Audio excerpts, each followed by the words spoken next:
आजमगढ़ से एक अहम खबर है, जहां व्यापारियों के हित में एक बड़ी पहल देखने को मिली। माननीय मुख्यमंत्री उत्तर प्रदेश सरकार की प्रेरणा से राज्य कर विभाग द्वारा आजमगढ़ में व्यापारी संवाद कार्यक्रम के तहत एक भव्य मेगा सेमिनार का आयोजन किया गया। हरियौद कला केंद्र के ऑडिटोरियम में आयोजित इस कार्यक्रम में पंजीकृत और अपंजीकृत व्यापारियों को एक ही मंच पर जीएसटी पंजीकरण, रिटर्न फाइलिंग, जीएसटी 2.0 सुधार, समाधान योजना, टीडीएस और टीसीएस से जुड़ी अहम जानकारियां दी गईं। कार्यक्रम के दौरान व्यापारियों को मुख्यमंत्री व्यापारी दुर्घटना बीमा योजना के अंतर्गत 10 लाख रुपए तक की सहायता और प्रधानमंत्री लघु व्यापारी मानधन पेंशन योजना की जानकारी भी विस्तार से दी गई। अधिकारियों ने बताया कि मामूली अंशदान पर व्यापारियों को 60 वर्ष की आयु के बाद मासिक पेंशन का लाभ मिल सकता है। मेगा सेमिनार में मुख्य अतिथि के रूप में मुख्य राजस्व अधिकारी श्री संजीव ओझा मौजूद रहे।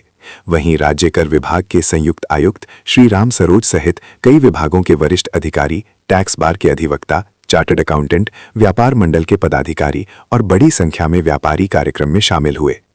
अपने संबोधन में अधिकारियों ने व्यापारियों से जीएसटी पंजीकरण कराने, बिल लेने देने की प्रक्रिया अपनाने और ईमानदारी से कर भुगतान करने की अपील की। साथ ही व्यापारियों की समस्याएं सुनकर उनके समाधान के सुझाव राज्य कर मुख्यालय तक पहुंचाने का भरोसा भी दिलाया गया। कार्यक्रम में मौजूद व्यापारियों ने इसे उपयोगी बताते हुए कहा कि ऐसे संवाद कार्यक्रम व्यापार और सरकार के बीच भरोसे को मजबूत करते हैं। आजमगढ़ से यही बड़ी खबर। कैमरा पर्सन के साथ मैं एसके शर्मा, जनहित एक्सप्रेस न्यूज से। मैं Shri Ram Saroj, joint commissioner executive, Azamgarh संभाग आजमगढ़।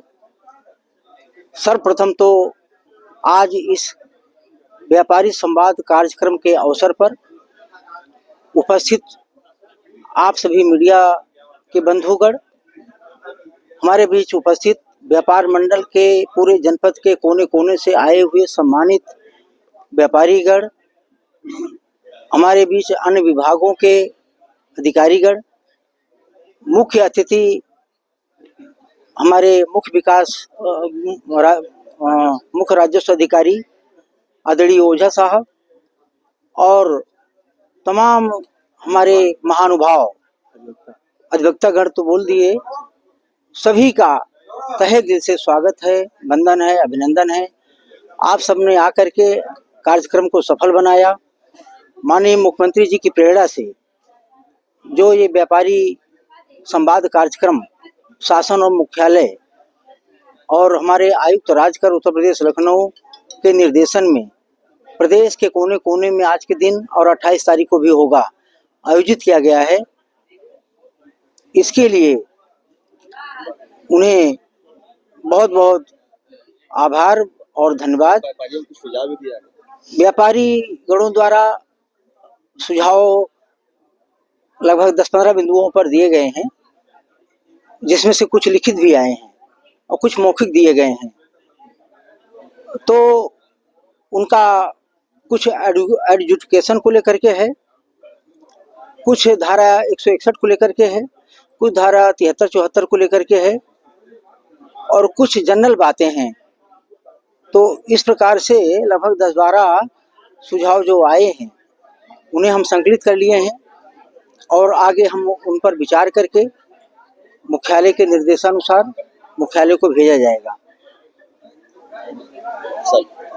आयोजन में 8-10 बिंदु थे, जिसमें पंजीयन के सरलीकरण और पंजीयन अधिक से अधिक लेने का जो आह्वान है माननीय मुख्यमंत्री जी की ओर से, इस बारे में मैं उम्मीद करता हूं कि आप सबके माध्यम से हमारे सम्मानित पंजीकृत अपंजीकृत व्यापारी भाइयों को मैसेज जाएगा और जो अपंजीकृत होने की दुश्वारियां हैं उनसे निजात हेतु वह सभी सोचेंगे कि अगर थ्रेशोल्ड लिमिट में पंजीयन योग्य सीमा में हैं या नहीं भी हैं, पंजीकृत करा करके जो सरकार की स्कीमें हैं, भारत सरकार, राज्य सरकार जो कल्याणकारी योजनाएं हैं, जैसे पेंशन योजना, माननीय दुर्घटना बीमा योजना या तमाम योजनाएं जो सरकार लाने वाली है, उनके हितों की पंजीयन लेकर के राजस्व तो बढ़ेगा ही बढ़ेगा,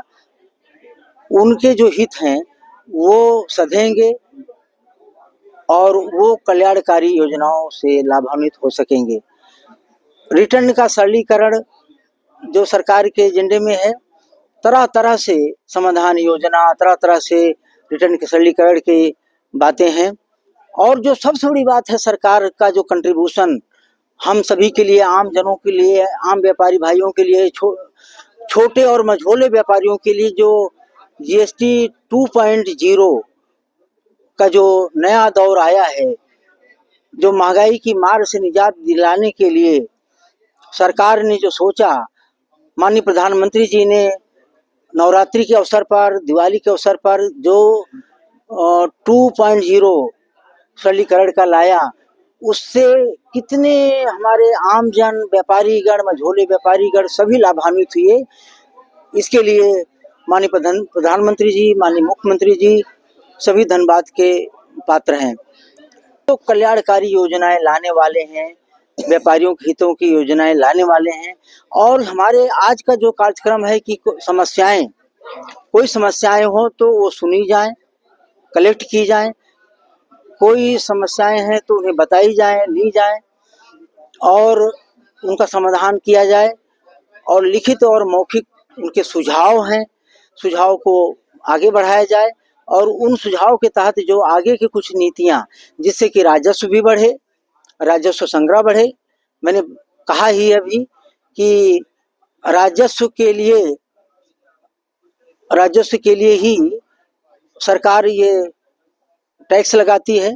राजस्व संग्रह होता है तो उसी राजस्व संग्रह से जन कल्याण की योजनाएं लाई जाती हैं। और राजस्व संग्रह के लिए ही टैक्स की क्षति न हो, लीकेज न हो और सब पर समान कर भार पड़े। जो अपंजीकृत रहकर करयोग सीमा में रहते हुए भी व्यापार करते हैं, उसका कुप्रभाव हमारे ईमानदार बड़े करदाताओं पे पड़ता है।